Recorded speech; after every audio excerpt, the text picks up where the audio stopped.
Uma mulher de olhos verdes cava a terra seca com as próprias mãos, tentando soterrar, junto com o filho, o último resto de si.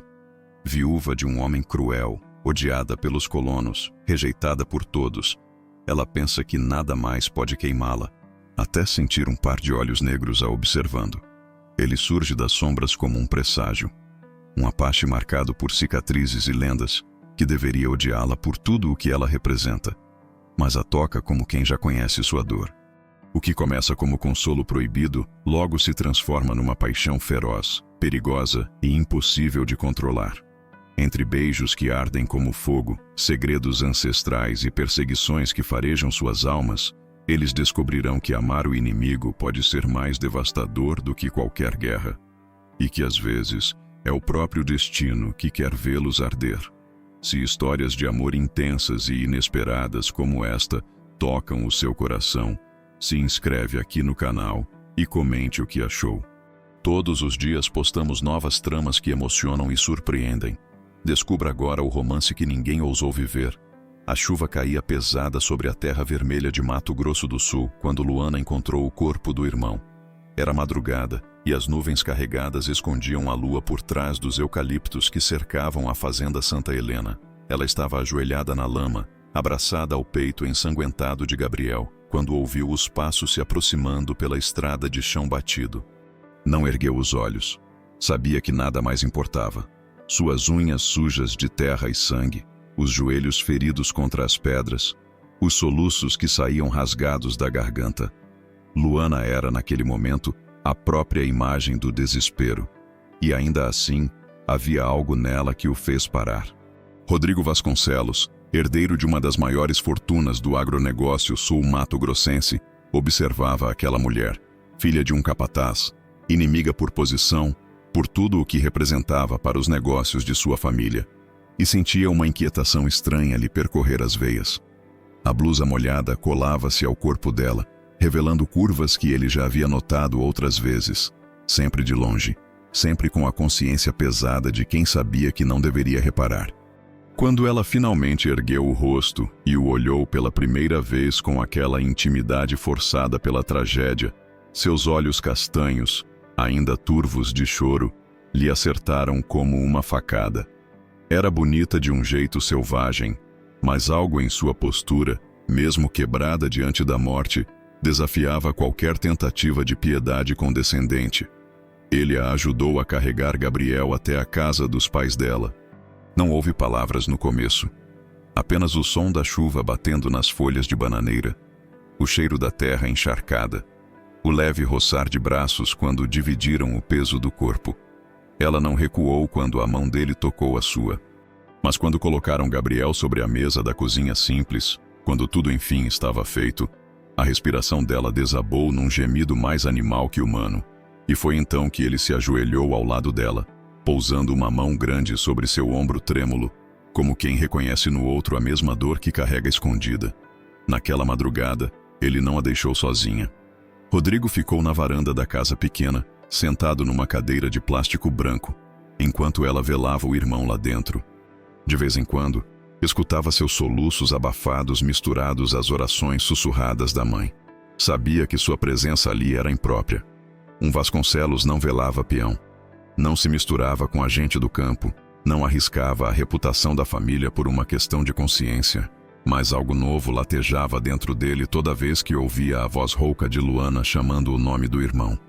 A curiosidade por aquela mulher, uma força da natureza que ele observava há meses trabalhando nas plantações, sempre de cabeça erguida, sempre respondendo de volta quando os outros capatazes a provocavam, começava a vencer qualquer senso de conveniência social. Quando o dia amanheceu cinzento, ela apareceu na varanda com 2 copos de café preto, os olhos vermelhos, mas já não mais perdidos. Sentou-se ao lado dele sem cerimônia, e pela primeira vez desde que se conheciam, conversaram de verdade. Ela falou sobre Gabriel, sobre como ele sonhava em comprar um pedaço de terra próprio, sobre como trabalhava dobrado para juntar dinheiro e sair da condição de empregado. Ele escutou em silêncio, notando como a voz dela tinha uma cadência musical, como seus gestos eram firmes mesmo na tristeza. como havia uma inteligência afiada por trás daqueles olhos que a vida no campo não conseguira embotar. E ela também o estudava diferente agora. Rodrigo não era o patrão arrogante que ela imaginava. Havia uma melancolia em seus silêncios, uma solidão que transparecia quando ele achava que ninguém estava olhando. Os ombros largos, as mãos calejadas, porque ao contrário do que pensava, ele também trabalhava a terra, também entendia o peso de carregar uma fazenda nas costas. E principalmente aqueles olhos escuros que pareciam guardar segredos que nem ele mesmo compreendia completamente. Havia algo crescendo ali, algo perigoso e inevitável. Os dias que se seguiram ao funeral foram estranhos para ambos. Rodrigo começou a aparecer no setor onde ela trabalhava, com mais frequência do que seria normal, sempre inventando alguma desculpa sobre verificar a plantação ou conversar com o capataz. Luana o notava chegando antes mesmo de vê-lo. Sentia a presença dele como quem sente uma tempestade se aproximando, uma mudança na pressão do ar que fazia seu corpo inteiro se alertar. Conversavam pouco, mas havia uma tensão elétrica em cada troca de olhares, em cada bom dia murmurado, em cada momento em que suas mãos se esbarravam quando ele lhe entregava alguma ferramenta ou documento. A primeira rachadura na fachada de conveniência social aconteceu numa tarde de calor sufocante, quando ela desmaiou no meio da plantação de soja. O sol estava implacável e Luana havia trabalhado desde antes do amanhecer, sem parar para se alimentar direito. O luto havia roubado seu apetite, mas não sua determinação de manter o emprego a qualquer custo. Rodrigo a encontrou desacordada entre os pés de soja, o rosto pálido coberto de suor, e a carregou no colo até a sombra de uma árvore próxima. Quando ela acordou, estava deitada sobre a camisa dele, que havia se transformado numa espécie de travesseiro improvisado. O torso nu de Rodrigo, bronzeado pelo sol e marcado por algumas cicatrizes antigas, estava a poucos centímetros do seu rosto. Ela deveria ter se levantado imediatamente. Deveria ter agradecido formalmente e voltado ao trabalho. Em vez disso, ficou ali deitada por alguns segundos a mais, observando a preocupação genuína nos olhos dele, sentindo o calor que irradiava da pele dele, percebendo como suas próprias mãos tremiam com a vontade de tocar aqueles músculos definidos pelo trabalho físico. "Você precisa comer alguma coisa", disse ele, a voz mais rouca que o normal. "E beber água. Não pode continuar assim." "Estou bem." Ela mentiu, mas não se moveu para se levantar. "Não está. E eu não vou deixar você se matar de trabalhar por orgulho." Havia algo novo na forma como ele falou. Uma autoridade que não tinha nada a ver com posição social, e tudo a ver com um homem genuinamente preocupado com uma mulher. Luana sentiu um calafrio subir pela espinha, mesmo com o calor do meio-dia. Ele a levou até a sede da fazenda, para a cozinha da casa grande onde nunca antes ela havia colocado os pés. Era um ambiente imenso, com eletrodomésticos modernos e uma mesa de madeira maciça que provavelmente custava mais que o salário dela de um ano inteiro. Mas Rodrigo se movimentava ali com naturalidade, preparando um sanduíche e servindo um copo grande de suco de maracujá gelado, como se fosse a coisa mais normal do mundo um Vasconcelos servir pessoalmente uma empregada. "Sua família não vai gostar de me ver aqui", disse Luana, mas aceitou a comida. "Minha família não está aqui", ele respondeu, sentando-se na cadeira ao lado dela. "E mesmo se estivesse, eu sou um homem adulto. Posso trazer quem eu quiser para a minha casa." A forma possessiva como ele disse "minha casa" fez algo se mexer no baixo ventre dela. Luana mordeu o sanduíche e tentou ignorar como era íntimo estar ali. Só os dois, como ele a observava comer com uma intensidade que fazia seus nervos pegarem fogo. "Por que está fazendo isso?" perguntou ela finalmente. Rodrigo demorou para responder, os olhos fixos nas mãos dela. Quando finalmente falou, sua voz estava mais baixa, quase um sussurro. "Porque desde o primeiro dia que você pisou nesta fazenda, eu não consigo pensar em mais nada." O sanduíche parou no meio do caminho para a boca dela. O suco de maracujá escorreu pela sua garganta, mas ela mal notou. Havia uma confissão naquelas palavras, uma vulnerabilidade que ela nunca esperaria vir de um homem como ele. "Isso é loucura", murmurou ela. "É", ele concordou, mas não desviou o olhar. "Mas é verdade." A tensão no ar ficou quase palpável, Luana podia sentir o calor irradiando do corpo dele. Podia ver como suas mãos se contraíam sobre a mesa como se ele estivesse se segurando para não tocá-la. Sua própria respiração havia ficado mais rápida, mais superficial, e uma parte dela, uma parte perigosa que ela tentava ignorar há semanas, queria saber o que aconteceria se ela não recuasse dessa vez. O som de pneus na terra da estrada os trouxe de volta à realidade com violência. Rodrigo se levantou num pulo, movendo-se até a janela, e sua expressão se endureceu imediatamente. Merda. É meu pai. Luana sentiu o sangue gelar nas veias. Coronel Vasconcelos era uma lenda, no pior sentido da palavra. Um homem que havia construído seu império pisando em quem fosse necessário, que tratava empregados como peças descartáveis e que jamais perdoaria um filho se envolvendo com gente inferior. Ela se levantou rapidamente, quase derrubando a cadeira. Eu preciso ir embora. Agora. Espera. Rodrigo segurou o braço dela, mas ela se desvencilhou. Você não entende. Se ele me vir aqui, dentro da casa, vou perder o emprego. E não é só isso. Ele pode fazer coisas piores. Rodrigo sabia que ela estava certa. Conhecia o pai bem demais para duvidar de até onde ele seria capaz de ir para proteger a reputação da família. Mas vê-la partir daquele jeito, com medo, com aquele olhar de animal acuado, despertou algo selvagem dentro dele. Pela porta dos fundos, disse ele rapidamente. Contorna a casa pelo lado esquerdo e vai direto para a plantação. Eu dou um jeito de distraí-lo. Ela correu. Não pela porta dos fundos, não contornando a casa. Ela correu pela porta da frente mesmo, e Coronel Vasconcelos a viu. Viu perfeitamente uma mulher jovem, bonita, com roupas simples e sujas de terra, saindo de dentro de sua casa como se tivesse algum direito de estar ali. Luana sentiu o olhar gelado do homem cravado em suas costas, enquanto caminhava o mais naturalmente possível em direção à plantação. Mas sabia que era tarde demais. O estrago estava feito. Naquela noite, quando voltou para casa, encontrou a mãe esperando na cozinha com uma expressão que ela não via desde criança. Uma mistura de decepção e medo que cortou mais fundo que qualquer bronca.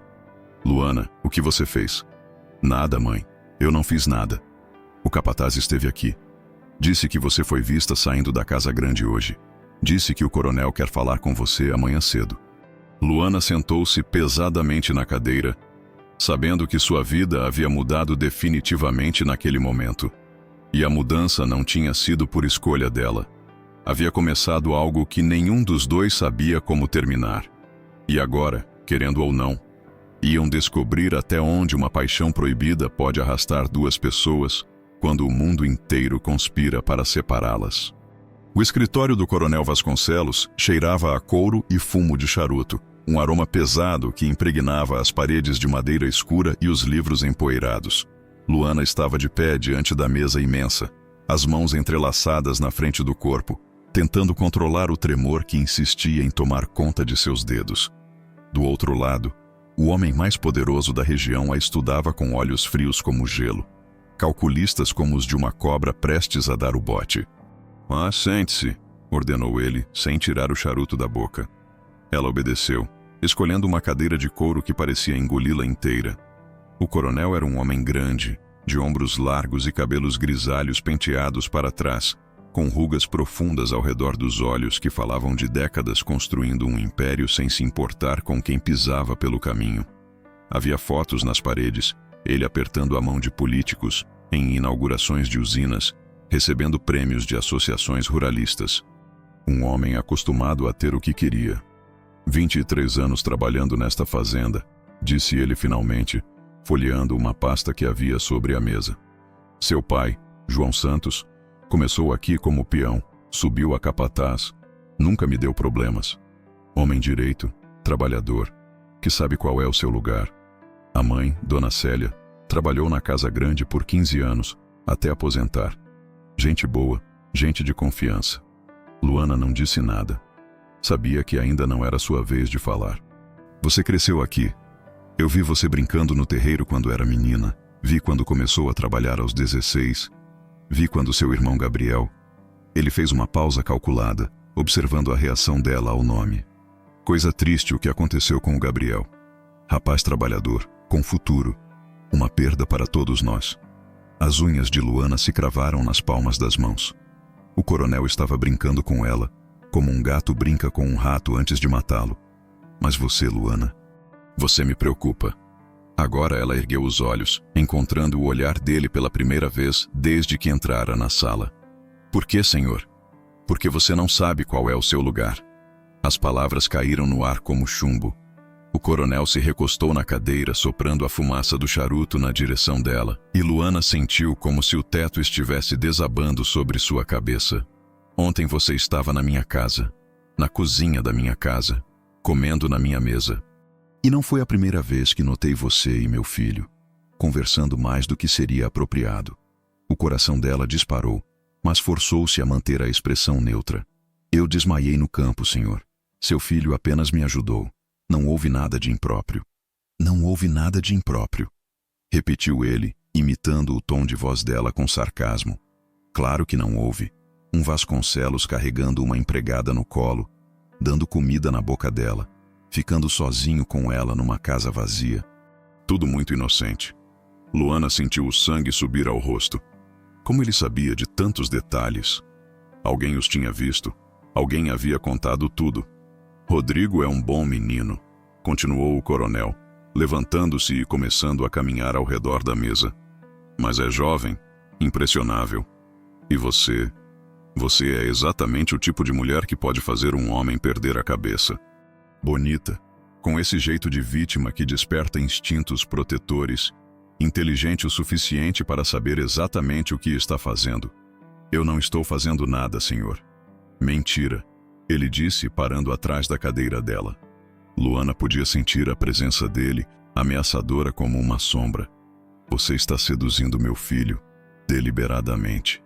Isso não é verdade, não é? A voz dele desceu a um sussurro perigoso. Então me explique por quê. Toda vez que eu apareço em algum setor da fazenda, você está lá. Por que meu filho, que nunca se interessou pelos detalhes operacionais, de repente está visitando as plantações todos os dias? Porque você, que sempre foi uma funcionária exemplar, de repente está desmaiando no meio do trabalho, criando situações que requerem resgate.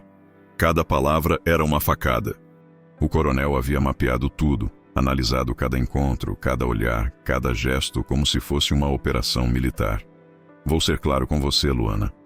Meu filho vai se casar em dezembro com Helena Moretti, filha do dono das maiores beneficiadoras de soja do estado. É um casamento que vai consolidar os negócios da família por gerações. É um futuro que não pode ser ameaçado por uma distração temporária. Helena Moretti. Luana conhecia o nome, claro. Todo mundo na região conhecia. Uma moça de família tradicional, educada em colégios particulares de São Paulo, formada em administração, dona de uma beleza fria e sofisticada que aparecia nas páginas sociais dos jornais locais. O tipo de mulher que nasceu para se casar com um Vasconcelos. Eu entendo, senhor, disse Luana, a voz saindo mais fraca do que gostaria. Entende? Ótimo. Então não haverá problemas quando eu disser que você está sendo transferida para a sede de Dourados. Mesma função, mesmo salário, mas bem longe daqui. A mudança acontece na semana que vem. O mundo parou. Dourados ficava a quase 300 quilômetros dali. Significava deixar os pais, deixar tudo o que conhecia, deixar Rodrigo sem nem mesmo uma chance de se despedir direito. Eu não posso, disse ela se levantando bruscamente. Meus pais estão velhos, eles precisam de mim. E depois da morte do Gabriel, seus pais vão se virar. E quanto ao Gabriel, ele deu uma tragada longa no charuto. Talvez seja a hora de contar uma verdade que você ainda não sabe. Luana sentiu o sangue gelar. Que verdade? Seu irmão não morreu num acidente de trabalho como todo mundo pensa. Ele morreu porque estava mexendo onde não devia, fazendo perguntas sobre coisas que não eram da conta dele, investigando certas irregularidades nos contratos de arrendamento de terras. O chão parecia estar se movendo sob os pés dela. Gabriel havia mencionado algumas suspeitas nas últimas semanas antes da morte, falado sobre documentos estranhos, sobre terras que haviam sido tomadas de pequenos produtores por meio de dívidas questionáveis. Ela havia pensado que eram apenas teorias, paranoia de quem sonhava demais em ter a própria terra. O que o senhor está dizendo? Estou dizendo que acidentes acontecem quando pessoas curiosas demais resolvem enfiar o nariz onde não devem. E estou dizendo que seria uma pena se outros membros da família Santos desenvolvessem a mesma curiosidade excessiva. A ameaça pairou no ar como fumaça tóxica. Luana entendeu perfeitamente. Se ela não saísse de perto de Rodrigo, se não aceitasse a transferência, coisas ruins poderiam acontecer. Com ela, com os pais, com qualquer pessoa que ousasse desafiar o poder dos Vasconcelos. Eu aceito a transferência, disse ela, a voz quase inaudível. É excelente, sorriu o coronel voltando para trás da mesa. Sabia que era uma moça inteligente. Seus pais devem ficar orgulhosos. Luana se dirigiu à porta, as pernas bambas, a cabeça girando. Quando já estava com a mão na maçaneta, ele falou novamente. Ah, e Luana, se eu descobrir que você contou alguma coisa dessa conversa para meu filho, bem, vamos dizer que a transferência seria o menor dos seus problemas. Ela saiu dali sem olhar para trás, caminhando como um fantasma em direção à plantação. O sol do meio-dia estava impiedoso, mas ela sentia frio até os ossos. Gabriel. Seu irmão havia morrido porque fazia as perguntas erradas, porque sonhava alto demais, porque acreditava que um homem humilde ainda tinha direitos neste mundo. Quando chegou ao setor onde trabalhava, Rodrigo já estava lá, encostado no trator, conversando com o capataz. Ao vê-la se aproximar, seu rosto se iluminou com aquele sorriso que fazia o coração dela disparar. Mas rapidamente, a expressão mudou quando notou o estado dela. O que aconteceu? Perguntou ele, se afastando do capataz e vindo em sua direção. Nada. Mentiu ela, pegando a enxada e se dirigindo para os canteiros. Luana, você está pálida. E suas mãos estão tremendo. Ela parou, fechou os olhos, respirou fundo. Quando os abriu novamente, Rodrigo estava bem na frente dela. Tão perto que podia sentir o calor irradiando do corpo dele. Foi meu pai, não foi? Ele mandou te chamar. O capataz estava observando à distância, certamente instruído a relatar qualquer coisa estranha. Luana forçou um sorriso. Apenas uma conversa de rotina, Dr. Rodrigo. Nada demais. O uso formal do tratamento fez os olhos dele se estreitarem. Ela nunca o havia chamado de doutor. Luana. Com licença, ela disse, contornando-o e seguindo em direção aos canteiros. Tenho trabalho a fazer. Mas Rodrigo não desistiu. Durante o resto da tarde, ele circulou pelo setor como um predador, observando cada movimento dela, esperando uma oportunidade de ficar a sós. Quando finalmente o capataz se afastou para resolver um problema com a irrigação, ele se aproximou. Vamos conversar. Agora. Não há nada para conversar. Ah, sim. E você vai me contar o que meu pai disse? Ou eu vou até ele e pergunto pessoalmente? A ideia de Rodrigo confrontando o pai por causa dela fez Luana sentir pânico. Não sabia até onde o coronel seria capaz de ir para proteger seus interesses, mas tinha certeza de que não hesitaria em destruir o próprio filho se necessário. Não faça isso, disse ela rapidamente. Então fale comigo. Luana olhou ao redor. Estavam no meio da plantação, longe de ouvidos curiosos, protegidos pelos pés de milho que se erguiam altos ao redor deles. Era perigoso, imprudente, exatamente o tipo de situação que o coronel a havia advertido para evitar. Mas também era possivelmente a última chance de ficarem sozinhos. Eu vou embora, disse ela finalmente. Como assim vai embora? Transferência, para Dourados. Semana que vem. O impacto foi imediato. Rodrigo deu um passo para trás como se tivesse levado um soco. Isso é absurdo. Você não pode ser transferida assim, do nada. Há procedimentos, há o que seu pai quer. E ele quer que eu saia daqui. Por nossa causa. Não há nossa causa, disse ela, mas a voz saiu embargada. Claro que há. Rodrigo se aproximou, segurando o rosto dela entre as mãos. Há sim, Luana. Há desde o primeiro dia. E você sabe disso. O toque dele queimava como fogo. Luana fechou os olhos, se permitindo por um momento sentir a textura áspera das mãos dele contra sua pele, o calor que irradiava de seu corpo, o cheiro masculino que a fazia perder a razão. Não pode haver, sussurrou ela. Você vai se casar com Helena Moretti em dezembro. Rodrigo congelou. Como você sabe disso? Seu pai me contou. Disse que é um casamento que vai consolidar os negócios da família por gerações. Meu pai disse isso? A raiva na voz dele era palpável. Luana abriu os olhos e viu uma fúria fria tomando conta da expressão de Rodrigo. Uma determinação que ela nunca havia visto antes. Rodrigo, não. Aquele filho da puta, murmurou ele. Aquele maldito filho da puta decidiu minha vida sem nem me consultar. Você não sabia? Claro que não sabia. Ele soltou o rosto dela, começando a andar de um lado para o outro como um leão enjaulado. E sabia que ele queria que eu me casasse com alguém adequado, mas pensei que tinha tempo. Pensei que podia escolher quando e com quem. Luana sentiu uma pontada de esperança, perigosa e tola. Mas agora sabe. E não pode fazer nada para mudar isso. Não posso? Ele parou de andar e cravou os olhos nos dela. Sou um homem adulto, Luana. Posso escolher com quem me casar. Não se seu pai decidir te deserdar. Não se ele resolver tornar a vida da sua família um inferno. Não se... Se o quê? Ela quase contou sobre Gabriel. Quase revelou a ameaça velada que o coronel havia feito. Mas então lembrou do aviso. Se contasse alguma coisa, a transferência seria o menor dos seus problemas. Se ele resolver me destruir, disse ela em vez disso. E aos meus pais também. Rodrigo se aproximou novamente, e dessa vez havia algo diferente em seus olhos. Uma intensidade que fez o estômago dela se contrair de desejo e medo ao mesmo tempo. Então fugimos. O quê?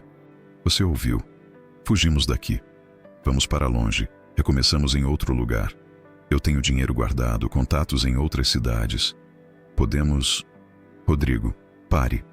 Luana colocou as mãos no peito dele, tentando mantê-lo à distância, mas sentindo os músculos rígidos sob a camisa. Isso é loucura. É. Ele cobriu as mãos dela com as suas, pressionando-as contra seu coração disparado.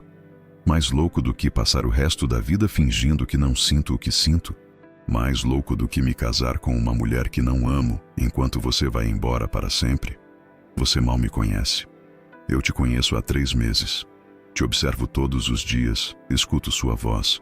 Vejo como você trata as pessoas, como enfrenta as dificuldades, como sorri mesmo quando está triste.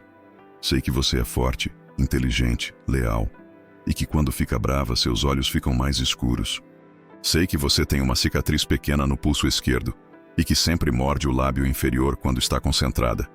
E sei que toda vez que nossos olhos se encontram, você sente a mesma coisa que eu sinto. Era verdade. Cada palavra era absolutamente verdade. E o que você sente? Perguntou ela, a voz mal saindo. Que eu preferia morrer a viver sem você. A confissão pairou no ar entre eles como uma promessa e uma condenação. Luana sabia que deveria se afastar. Deveria dizer que isso era impossível, que eles vinham de mundos diferentes e que o amor não era suficiente para superar tudo. Mas quando Rodrigo inclinou a cabeça e seus lábios se encontraram, toda a racionalidade desapareceu. O beijo foi diferente de tudo que ela já havia experimentado. Não era apenas desejo, era desespero. Era uma necessidade primitiva de se conectar com outra pessoa no nível mais profundo possível. As mãos dele subiram para o cabelo dela, desfazendo o coque simples, e quando os fios caíram sobre os ombros, ele gemeu contra os lábios dela como se aquilo fosse a coisa mais bela que já havia visto. Luana, murmurou ele, beijando o pescoço dela, descendo em direção à clavícula. Não vá embora. Por favor. Eu preciso, disse ela. Mas suas próprias mãos estavam explorando as costas dele, sentindo a musculatura tensa sob a camisa.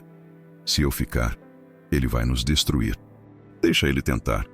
Você não entende? Ele é capaz de coisas que você nem imagina. Rodrigo se afastou o suficiente para olhar nos olhos dela. O que ele fez?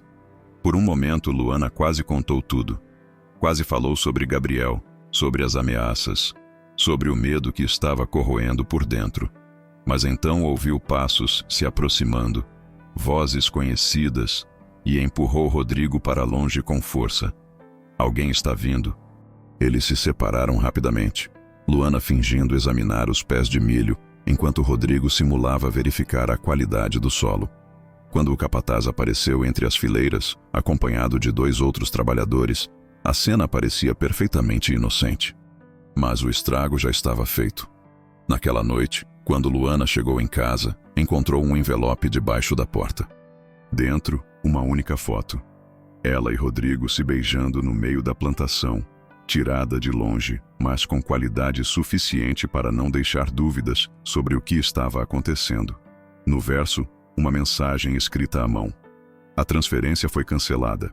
Você tem 24 horas para deixar a cidade. Se ainda estiver aqui depois disso, esta foto vai parar nas mãos de pessoas que podem fazer sua vida virar um inferno. E não se esqueça, acidentes acontecem. Luana sentou-se na cama, segurando a foto com mãos trêmulas. O coronel não estava brincando. Nunca esteve. E agora ela tinha uma escolha impossível: partir para sempre ou arriscar não apenas sua própria vida, mas a de todos que amava. Lá fora, o vento balançava os eucaliptos e, ao longe, ela podia jurar que ouvia o som de um carro se aproximando pela estrada de terra. O carro parou em frente à casa pequena de alvenaria onde Luana morava com os pais, o motor ainda roncando baixinho na madrugada silenciosa. Ela reconheceu imediatamente a caminhonete prata. Era a de Rodrigo. Através da cortina da sala, ela ouviu saltar do veículo com movimentos tensos, furiosos, e caminhar até a porta da frente. Quando as batidas soaram, fortes e insistentes, o coração dela disparou. Luana, abra essa porta. Eu sei que você está aí. A voz dele estava diferente, carregada de uma raiva que ela nunca havia escutado antes. Luana olhou para o corredor. Os pais haviam acordado. Ela podia ouvir os sussurros preocupados vindo do quarto deles. Precisava fazer Rodrigo ir embora antes que a situação ficasse ainda pior. Abriu a porta apenas uma fresta, colocando o corpo como barreira. Você não pode estar aqui, sussurrou. É perigoso. Perigoso? Ele empurrou a porta com força, entrando sem ser convidado. Você quer saber o que é perigoso? Perigoso é descobrir que meu pai está chantageando você. Perigoso é descobrir que ele tem homens seguindo cada passo nosso. Luana sentiu o sangue gelar. Como ele havia descoberto? Do que você está falando? Rodrigo tirou do bolso um envelope idêntico ao que ela havia recebido e jogou sobre a mesa da cozinha. A mesma foto deles se beijando, a mesma ameaça escrita no verso. Ele mandou isso para mim também, disse Rodrigo, a voz áspera de raiva. Achou que se me mostrasse a foto eu ficaria com nojo, com vergonha, que eu mesmo ia te dispensar para preservar a reputação da família. E não vai? Perguntou ela, erguendo o queixo num gesto de desafio que escondia seu medo. Rodrigo se aproximou devagar, os olhos fixos nos dela, uma intensidade perigosa emanando de cada músculo tenso do seu corpo. Você ainda não entendeu quem eu sou, não é? Sua voz desceu a um sussurro rouco. Não me importa quem nos vê. Não me importa o que pensam. E definitivamente não me importa o que meu pai quer. Deveria importar. Luana recuou até as costas baterem na parede da cozinha. Ele é capaz de coisas terríveis, Rodrigo. Coisas que você nem imagina. Como o que aconteceu com seu irmão. As palavras caíram como uma bomba. Luana arregalou os olhos, a boca se abrindo num U de choque. Como você, fiz algumas investigações por conta própria, disse ele apoiando as mãos na parede de cada lado da cabeça dela, encurralando-a. Conversei com pessoas, revirei papéis velhos. Gabriel não morreu num acidente, não é? Ele foi morto porque descobriu alguma coisa.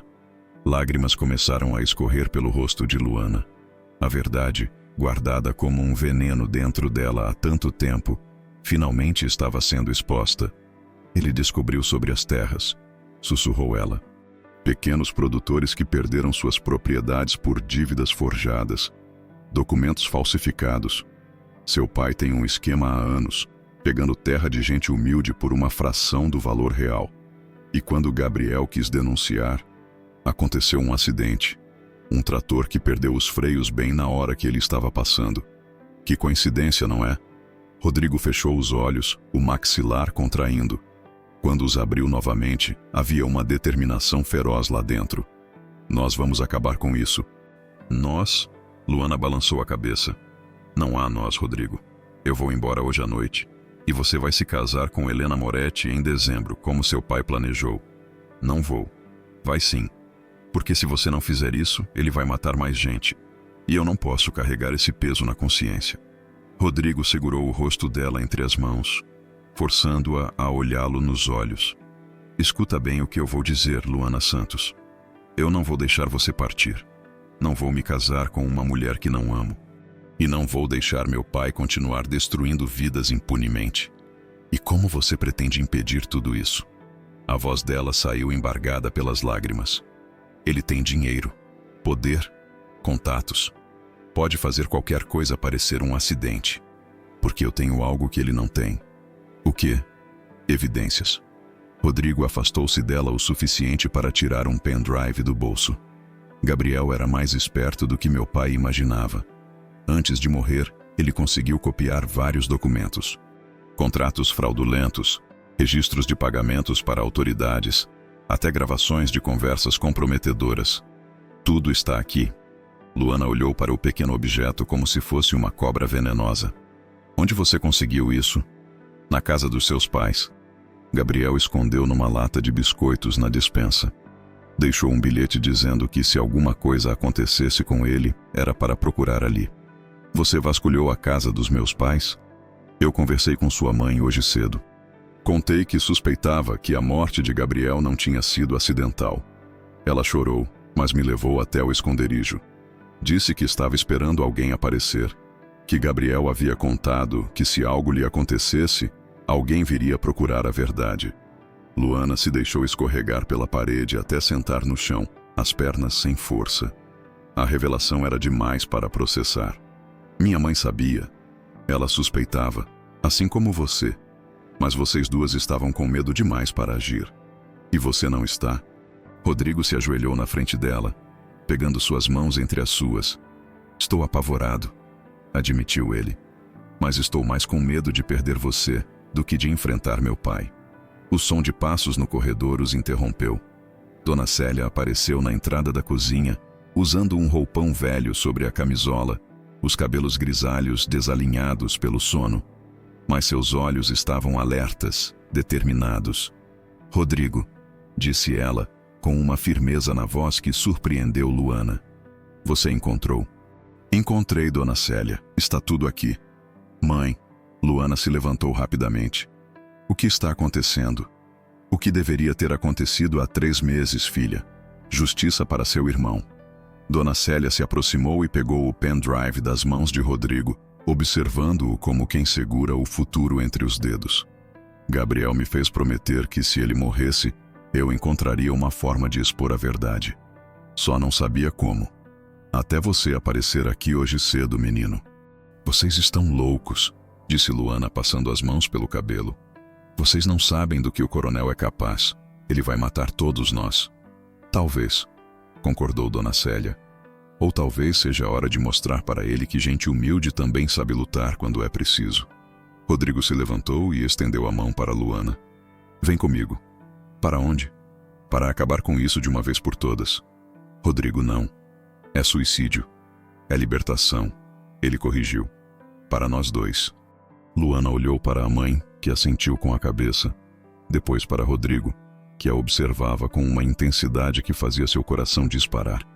Sabia que se fosse com ele, não haveria volta. Seria uma declaração de guerra contra o homem mais poderoso da região. Se eu for e nós morrermos, você vai se arrepender? Se você não vier e passarmos o resto da vida separados, eu vou morrer de arrependimento mesmo assim. Era loucura. Era perigoso. Era provavelmente a pior decisão que ela poderia tomar. Está bem, disse ela pegando a mão dele. Vamos acabar com isso. O trajeto até a fazenda Santa Helena foi feito em silêncio tenso. Rodrigo dirigia com velocidade controlada, os dedos apertados no volante, enquanto Luana observava a paisagem familiar passando pela janela. Talvez fosse a última vez que via aquelas terras. O pendrive estava guardado no bolso da camisa dele, uma pequena bomba capaz de destruir um império. Para onde vamos exatamente? Perguntou ela quando se aproximaram da entrada principal da fazenda. Para a casa. Vamos acordar meu pai e ter uma conversa civilizada. Civilizada? Ou não? Admitiu ele, com um sorriso que não chegava aos olhos. Depende de como ele reagir. A casa grande estava às escuras, imponente contra o céu estrelado. Rodrigo estacionou bem em frente à porta principal, sem se preocupar em fazer silêncio.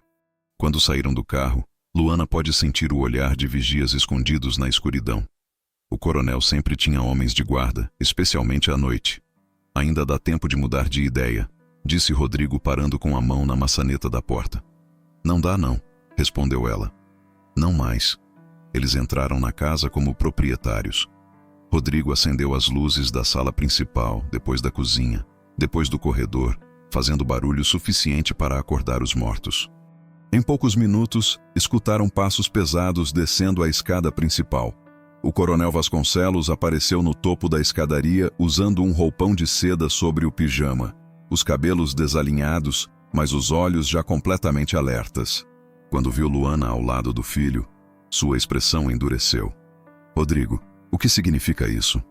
Significa que chegou a hora de termos uma conversa honesta, pai. O coronel desceu lentamente, cada passo calculado, os olhos nunca deixando o rosto de Luana. Uma conversa honesta, repetiu ele, às 3 da madrugada, com uma empregada que deveria estar a caminho de Dourados. Sobre isso, pai. Mudança de planos. Não houve mudança de planos. O coronel chegou ao pé da escada, imponente e ameaçador. Houve desobediência. E desobediência tem consequências. Rodrigo tirou o pendrive do bolso e o colocou sobre a mesa de centro da sala. Que tipo de consequências? Como as que Gabriel Santos sofreu. O silêncio que se seguiu foi ensurdecedor. O coronel observou o pequeno objeto sobre a mesa como se fosse uma cobra prestes a dar o bote. Não sei do que você está falando. Claro que sabe. Rodrigo se aproximou do pai. E Luana pode ver que eles tinham a mesma altura, a mesma estrutura física. Mas havia uma diferença crucial. Rodrigo tinha a força da juventude e da raiva justa. Sabe sobre as terras roubadas, sobre os documentos falsificados, sobre os acidentes convenientes que acontecem quando alguém faz perguntas demais. Você não sabe o que está dizendo, menino.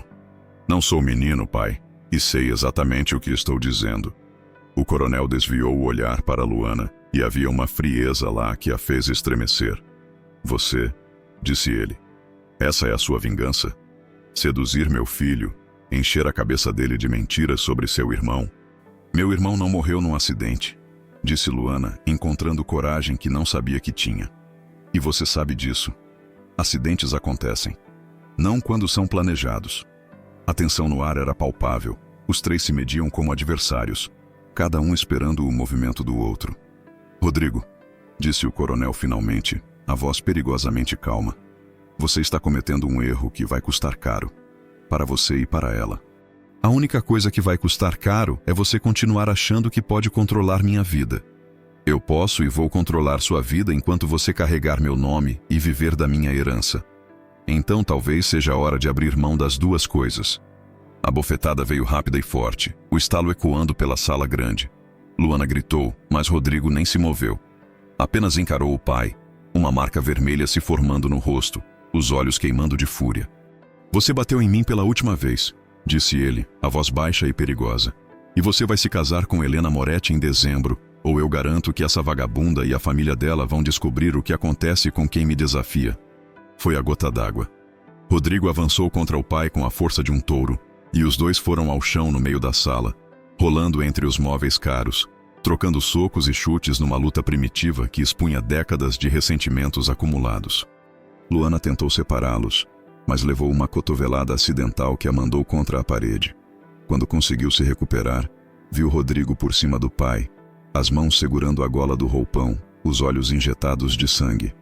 Você matou Gabriel Santos, gritou ele. Admite. Eu não preciso admitir nada, ofegou o coronel. E você não pode provar nada. Posso sim. Rodrigo apertou mais o tecido. Está tudo naquele pendrive. Gravações, documentos, provas suficientes para te colocar na cadeia pelo resto da vida.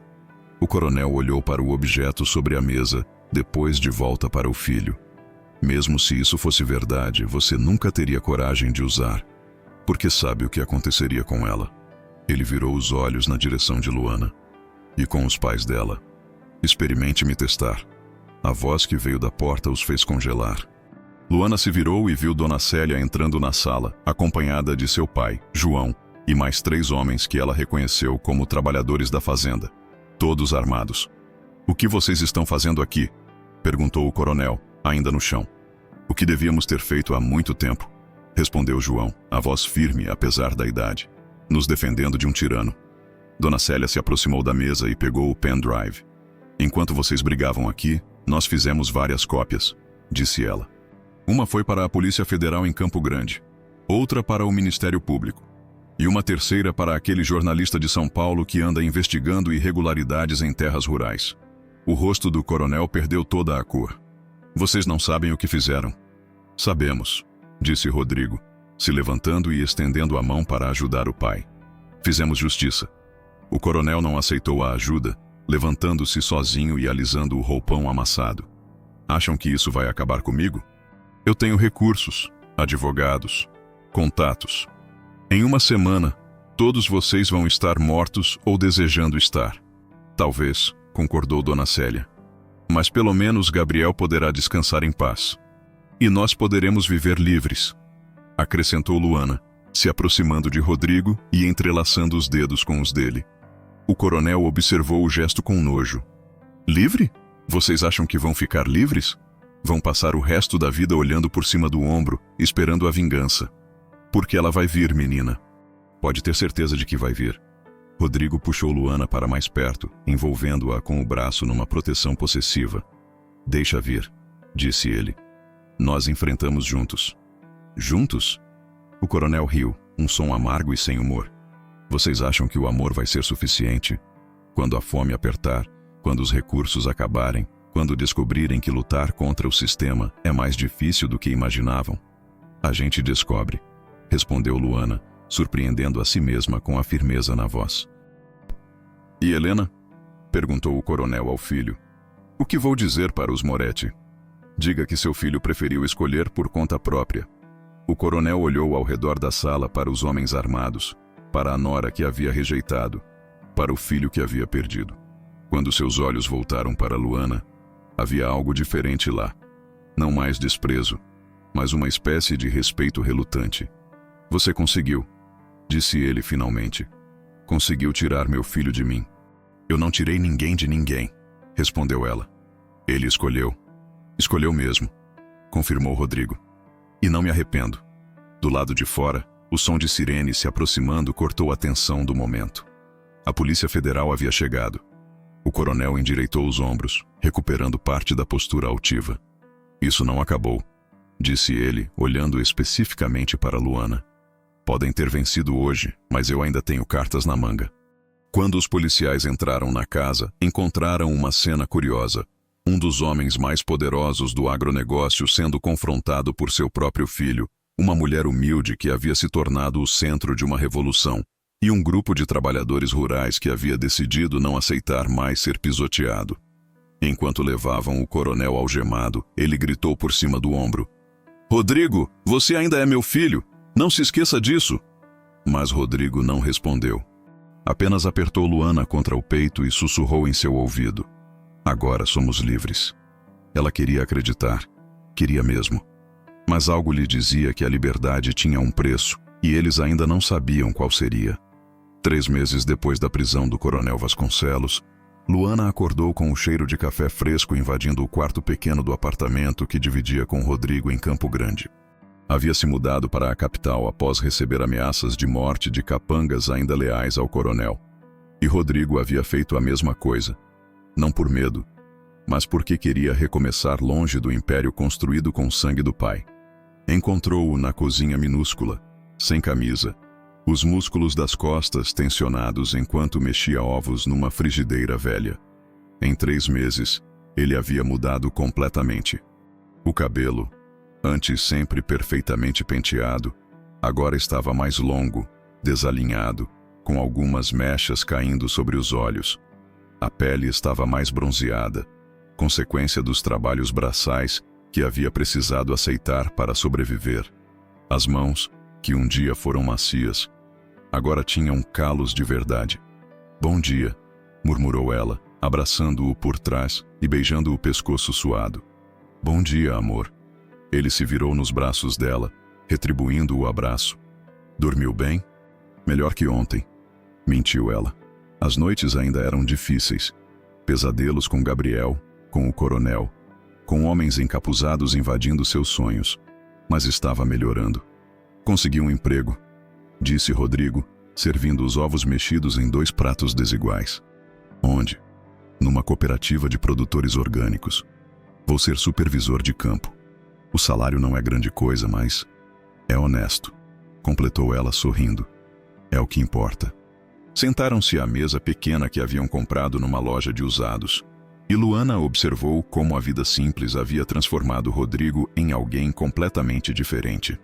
Havia uma leveza nele agora, uma paz que ela nunca havia visto quando ele ainda era o herdeiro dos Vasconcelos. Tenho uma notícia também, disse ela. Boa ou ruim? Boa, acho. Me chamaram para trabalhar na assessoria jurídica do Sem Terra.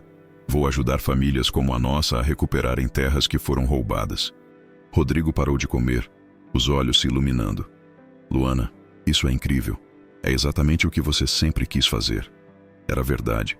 Nos últimos meses, enquanto Rodrigo descobria quem era sem o nome e o dinheiro da família, Luana havia descoberto uma vocação que nunca soube que tinha. Ajudar o advogado que cuidava do caso do coronel havia despertado nela uma paixão pela justiça que ia muito além da vingança pessoal. Vou ter que estudar à noite, fazer um curso técnico de paralegal. Não vai ser fácil. Nada que vale a pena é fácil, disse ele segurando a mão dela sobre a mesa. E eu vou estar ao seu lado em cada passo. O momento foi interrompido por batidas na porta, fortes, insistentes, com um ritmo que fez o sangue de ambos gelar. Era muito cedo para ser visita social, e eles não esperavam ninguém. Rodrigo se levantou devagar, fazendo sinal para Luana ficar onde estava. Havia um taco de beisebol ao lado da porta, precaução que haviam tomado depois das ameaças. Quando olhou pelo olho mágico, sua expressão se endureceu. Quem é? Sussurrou Luana. Helena Moretti, a ex-noiva. Luana sentiu o estômago se contrair. Helena era tudo que ela não era. Sofisticada, educada, rica, bonita de um jeito que aparecia em revistas. O que uma mulher como ela estaria fazendo ali? Rodrigo abriu a porta, mas não totalmente, mantendo o corpo como barreira. Helena, o que você quer? Conversar, disse ela, a voz fria, mas controlada. 5 minutos. Não temos nada para conversar. Temos sim. Helena empurrou a porta suavemente, mas com determinação. Sobre seu pai. E sobre o futuro de vocês dois. Luana se levantou, instintivamente se posicionando ao lado de Rodrigo. Helena a estudou dos pés à cabeça, um exame clínico que parecia catalogar cada defeito, cada sinal de pobreza, cada prova de que ela não pertencia ao mesmo mundo que eles. Então você é ela, disse Helena finalmente. A mulher pela qual Rodrigo jogou tudo fora. Eu não joguei nada fora, respondeu Rodrigo. Eu escolhi o que era verdadeiro. Verdadeiro? Helena riu, um som sem humor. Você escolheu a pobreza, o isolamento, uma vida de luta constante, por ela, por amor, corrigiu Luana, encontrando sua voz. Algo que vocês dois nunca teriam juntos. Helena a encarou com uma expressão que misturava desprezo e curiosidade. Amor. Que romântico. E quando acabar o dinheiro que ele tinha guardado? Quando as contas começarem a apertar de verdade? Quando você engravidar e precisarem de recursos que não tem? A gente se vira, respondeu Luana, mas pode sentir Rodrigo tensionar ao lado dela. Se viram? Helena abriu a bolsa cara e tirou um envelope grosso. Ou aceitam ajuda de quem pode oferecê-la. Não queremos seu dinheiro, disse Rodrigo rapidamente. Não é meu dinheiro. Helena colocou o envelope sobre a mesa. É seu. Meu? Sua herança. Ou pelo menos parte dela. Seu pai pode ser um criminoso, mas ele ainda é seu pai. E mesmo preso, ainda tem propriedades legais, investimentos limpos, dinheiro que é legalmente seu. Luana olhou para o envelope como se fosse uma cobra venenosa. Por que você está fazendo isso? Helena demorou para responder, caminhando até a janela pequena que dava para o pátio interno do prédio. Porque eu amo Rodrigo, disse ela finalmente. Sempre amei. E se ele não pode ser feliz comigo, pelo menos quero que seja feliz. Mesmo que seja com você. A confissão pairou no ar como uma nuvem pesada. Luana sentiu uma pontada de algo que poderia ser pena, ou admiração, ou culpa. Helena, começou Rodrigo. Não, ela interrompeu, se virando. Deixa eu falar. Vocês dois são jovens, apaixonados, acham que o amor conquista tudo. Mas eu tenho 28 anos, Rodrigo. Já vi o que acontece quando a paixão esfria e sobra apenas a realidade. Vi casais se destruírem por falta de dinheiro, vi mulheres como ela, apontou para Luana, se tornarem amargas quando descobrem que amor não paga aluguel. Nós somos diferentes, disse Luana. São? Helena voltou a se aproximar. Então me digam, o que vocês vão fazer quando ela engravidar? Quando precisarem de plano de saúde, de educação para os filhos, de uma casa de verdade em vez deste? Ela olhou ao redor com desdém. Apartamento? Luana sentiu as bochechas esquentarem. O apartamento era pequeno, simples, com móveis velhos e eletrodomésticos que funcionavam por milagre. Mas era deles. Era honesto. A gente dá um jeito, repetiu ela, mas a voz saiu menos convicta. Com que dinheiro? Helena abriu o envelope e espalhou papéis sobre a mesa. Rodrigo ganha R$ 800 por mês na cooperativa. Você vai ganhar 1.200 como paralegal se conseguir o emprego. R$ 2.000 por mês para 2 adultos. E quando virem filhos? Os números eram brutais, realistas, impossíveis de ignorar. Luana olhou para Rodrigo e viu que ele também estava fazendo as contas mentalmente. Esse dinheiro, Helena bateu no envelope, são R$ 400.000. A parte da herança que você tem direito, independente dos crimes do seu pai. Dinheiro limpo, obtido antes de ele começar a roubar terras. É suficiente para comprarem uma casa, montarem um negócio, terem uma vida digna. E qual é o preço? Perguntou Luana, desconfiada. Não há preço, respondeu Helena. É um presente de casamento. Casamento? Rodrigo franziu a testa. Vocês vão se casar, não vão? Helena sorriu pela primeira vez desde que chegara. Ou todo esse drama foi apenas por uma aventura passageira? Luana olhou para Rodrigo, que corou até a raiz dos cabelos. Eles nunca haviam falado sobre casamento. Haviam estado tão ocupados sobrevivendo, construindo uma nova vida, que o futuro permanecia uma ideia vaga e distante. Nós... começou Rodrigo. Vocês não conversaram sobre isso ainda. Helena balançou a cabeça. Típico de homem. Destrói a vida toda por uma mulher, mas não pensa em colocar uma aliança no dedo dela. Helena, para, disse Rodrigo claramente constrangido. Para nada. Ela se dirigiu diretamente a Luana. Você quer se casar com ele? A pergunta direta pegou Luana desprevenida. Claro que queria. Queria desde o primeiro beijo, desde a primeira noite que passaram juntos, desde que ele escolheu enfrentar o próprio pai por ela. Mas havia algo aterrorizante em admitir isso em voz alta, oficializar algo que ainda parecia frágil demais para ser real. Ela olhou para Rodrigo procurando apoio. Luana, disse ele se aproximando e pegando as mãos dela. Você quer se casar comigo? O coração dela disparou. Ali estava, no meio da cozinha pequena, com uma ex-noiva observando, numa manhã de terça-feira qualquer, o pedido que ela nem sabia que estava esperando. Sim, sussurrou ela. Quero. Rodrigo sorriu, aquele sorriso que fazia o estômago dela virar cambalhotas, e a beijou ali mesmo, na frente de Helena, sem se importar com a audiência. Quando se separaram, Helena estava sorrindo também. Pronto, disse ela. Agora podem pegar o dinheiro com a consciência limpa. Por que você está fazendo isso mesmo? Insistiu Luana. Helena suspirou, parecendo subitamente mais velha. Porque meu pai está fazendo exatamente o que o pai de Rodrigo fazia. Tomando terras, comprando políticos, pisando em gente humilde. E eu cansei de fingir que não vejo, que não sei. Vocês dois, o que fizeram? Foi corajoso. E talvez, se eu ajudar vocês a serem felizes, eu consiga dormir um pouco melhor à noite.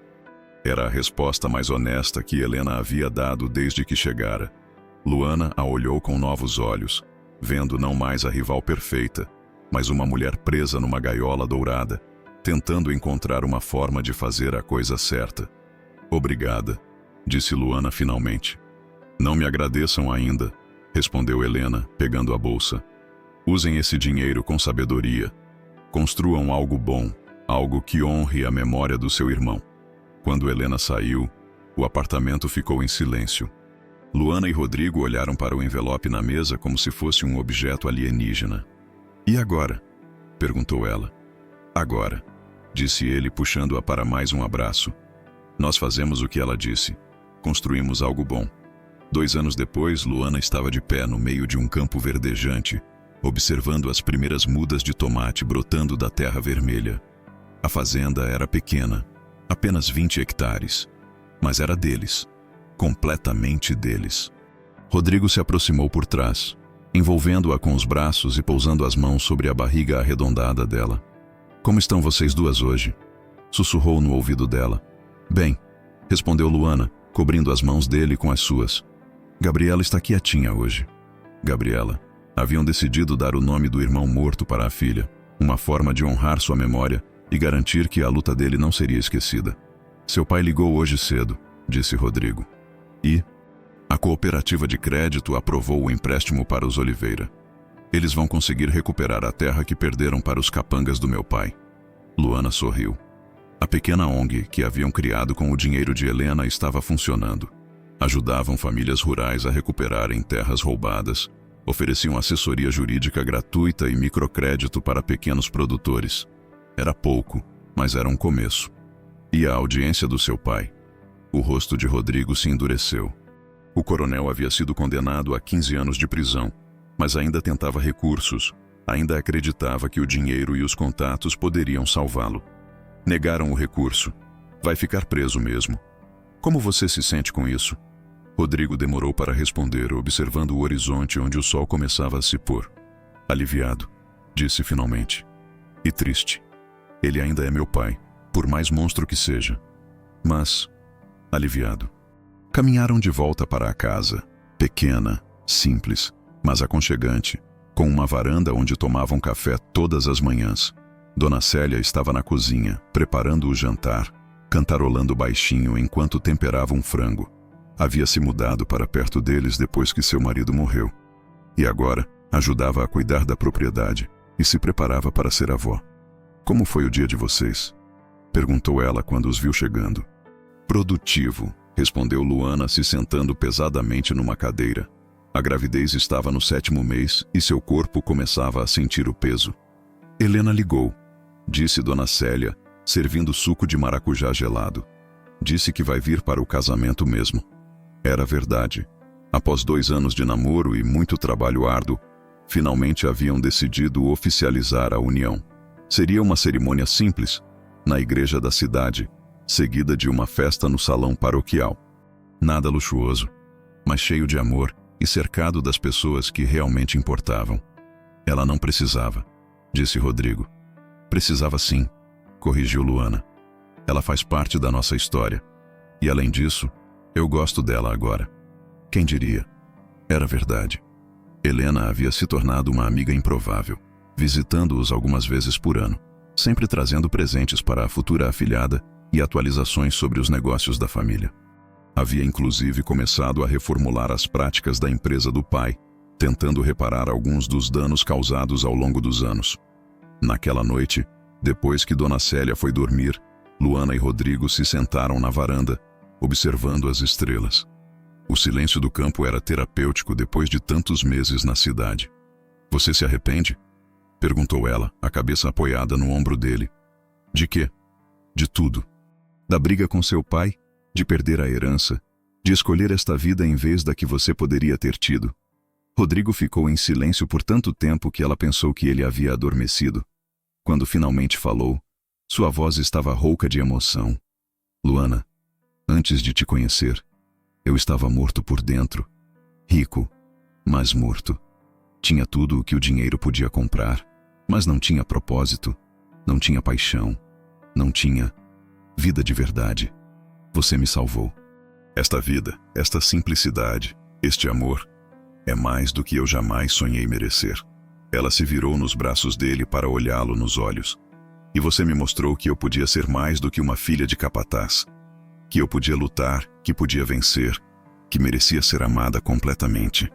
Eles se beijaram ali, sob as estrelas, com a promessa de uma vida inteira pela frente. Não seria fácil, nunca havia sido. Ainda havia contas para pagar, sonhos para realizar, uma filha para criar. Mas tinham algo que o dinheiro não podia comprar: um amor construído na adversidade, temperado pela luta e fortalecido pela escolha diária de permanecerem juntos. No dia do casamento, 3 semanas depois, Luana caminhava em direção ao altar vestindo um vestido simples de algodão branco, carregando um buquê de flores do campo que ela mesma havia colhido. Rodrigo estava lá, esperando, com um terno emprestado e um sorriso que iluminava toda a igreja. Quando o padre perguntou se ela aceitava Rodrigo como esposo, para amá-lo na riqueza e na pobreza, na saúde e na doença, Luana olhou nos olhos do homem que havia escolhido lutar contra o mundo por ela e respondeu com uma certeza que vinha do fundo da alma: aceito, hoje, amanhã e sempre. E quando se beijaram, selando a união que havia começado numa tragédia e se transformado numa história de amor, Luana soube que seu irmão Gabriel estaria orgulhoso. Eles haviam vencido. Não apenas o sistema corrupto, não apenas as diferenças sociais, mas todas as forças que tentaram separá-los. Agora eram uma família. Rodrigo, Luana e a pequena Gabriela crescendo no ventre dela, cercados pelo amor de Dona Célia e protegidos pela terra que era verdadeiramente deles. Haviam construído um império diferente do que o coronel Vasconcelos jamais imaginou. Um império de amor, justiça e simplicidade que nenhuma força no mundo seria capaz de destruir. E viveram, não como nos contos de fada, mas como pessoas de verdade que escolheram o amor acima de tudo e lutaram todos os dias para merecer a felicidade que haviam conquistado.